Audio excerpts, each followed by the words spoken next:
What does every single person say about the Pistons when they're being critical? Just go. What do they currently say? No shooting, no creation. Yeah, no creation. Cade, too much Cade. It's like without Cade, they have nothing. They lose to the Nets. It's all Cade, double Cade. Make someone else beat you. They need another creator. And I understand what's happened with Jaden Ivey. A lot of it has been injury related, opportunity related. But like I just feel like he is a potential to fill that void. And with Kevin Huerter, they trade Ivey for him, and he's getting DMPs. They're ranked 24th in three-point shooting efficiency. They're ranked 27th in three-point shots per game. Like, it's such a clear hole that they need to fill, and they brought him in to fill it. And JB Bickerstaff is saying nice things about him, but it just hasn't come to fruition. A rebound in a relationship, like you get out of something with Jaden Ivey and you try something new. Kevin Huerter. You need shooting. Well, Kevin Huerter hasn't shot the ball well for 2-3 years now. You need more creation. He offers none of it. You lost some of it with Ivey. And so you're trading for Huerter and Saric, 2 expiring contracts, and a pick swap to move up like 4 spots, maybe. I didn't like this at the time for the Pistons. I definitely don't like it now. They didn't address any of those weaknesses, the shooting and the creation aspect. You mentioned how they're bottom 6 in both three-point attempts and three-point percentage. I think the Pistons, in all likelihood, are going to flame out in the first or second round.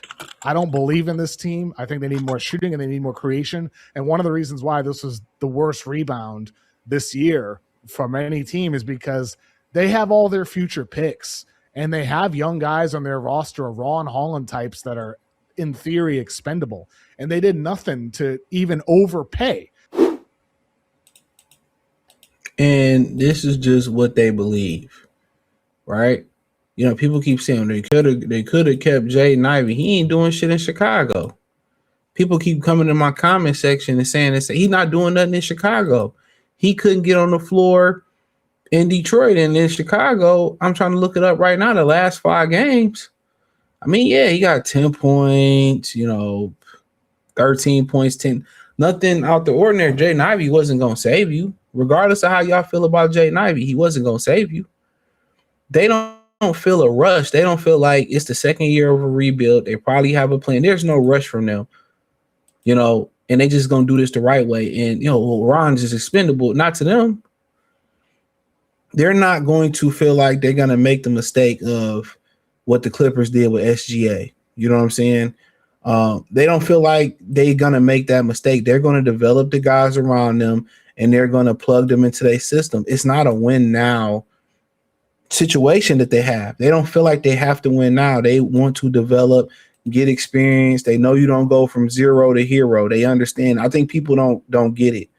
I feel y'all where they should have went for it, but guess what? If they went for it and added, one of the top talents or top talent to go with that, and it didn't work, look at Atlanta. Atlanta did the exact same thing. They added CJ McCollum, got rid of Trae Young. They failed instantly in the Eastern Conference. So just because you add something, it doesn't mean it's going to add value. It doesn't mean it's going to add value. You can drop in value. You can do all that, trade all those picks, trade all those players that could have been really good players, and you trade them for a guy and it doesn't work out. See, people just look at things from an advantageous standpoint of view where, it can work out. But what about if it doesn't? Look at what Atlanta did with CJ McCollum. They had to move him to the bench. What if it doesn't work out? And you gave up assets. You gave up players that you really, really like. That's part of the culture that you think going to be really good down the line. And you sold them out for an opportunity to win, and you didn't win.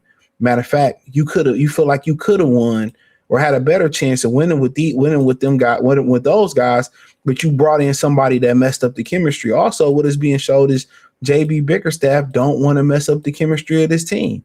They like what they got going on right now, and people keep talking about the shooting. It's so funny how most pundits are so concerned with the shooting, but there's no hard statistic on defense. If you can't shoot, you can't win. If you can't defend, you can't win. There's been teams in the NBA who have not shot well. More teams that have not shot like they shot in this era of basketball. Who's won? You don't have to shoot the 3 well to be successful in this league. They make you believe that. They make you believe that if you know how to play basketball, you don't have to shoot a bunch of three. This is a horrible brand of basketball. It's a lazy brand of basketball. I keep telling y'all that. People keep talking about efficiency and unethical. They won't nobody talk about no efficiency 20, 30 years ago. Either you win or you don't win. It's as simple as that. Either you win or you don't win. That's all it boils down to. Either you win or you don't win.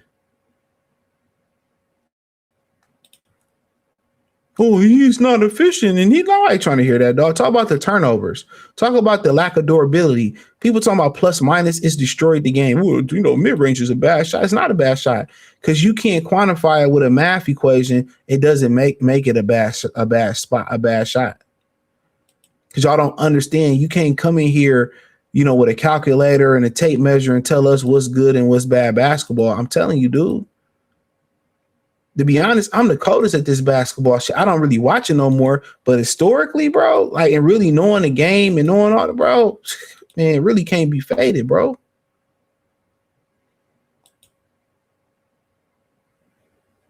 And just on some real shit. So, people, they're not in a rush. You ever see people, one thing about white people, they walk really, really fast. They just walk fast. That's their thing on the golf course and the gym. They just walk fast. Everybody's just not in that same rush. You got some people that just taking their time. They chilling.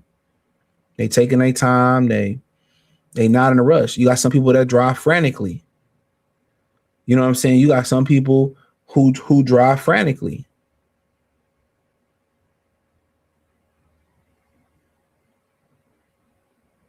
And some people just take their time and they not in a rush.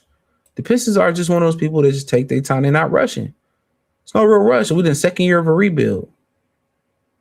Honestly, Trajan Langdon really ain't probably put the imprint that he want to put on this basketball team.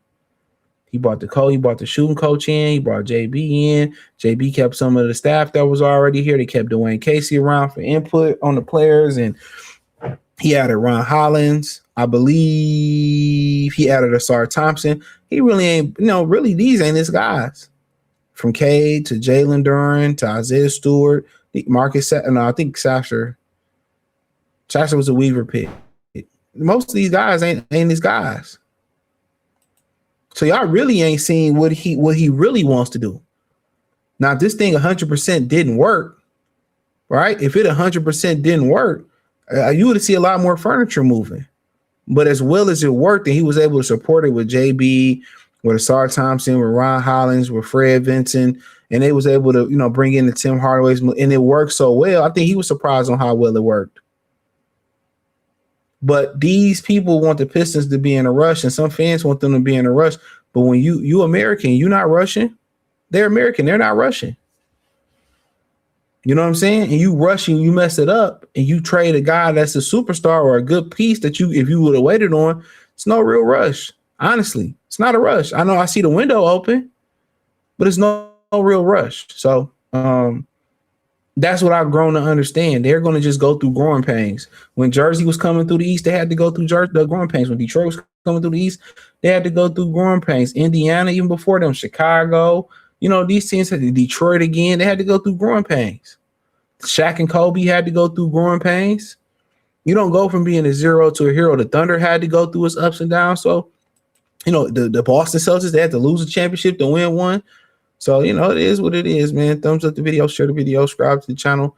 Find me on X, Facebook, Kick, Twitch, the whole nine, everything is inside the link tree. It's the first link in the description. Peace.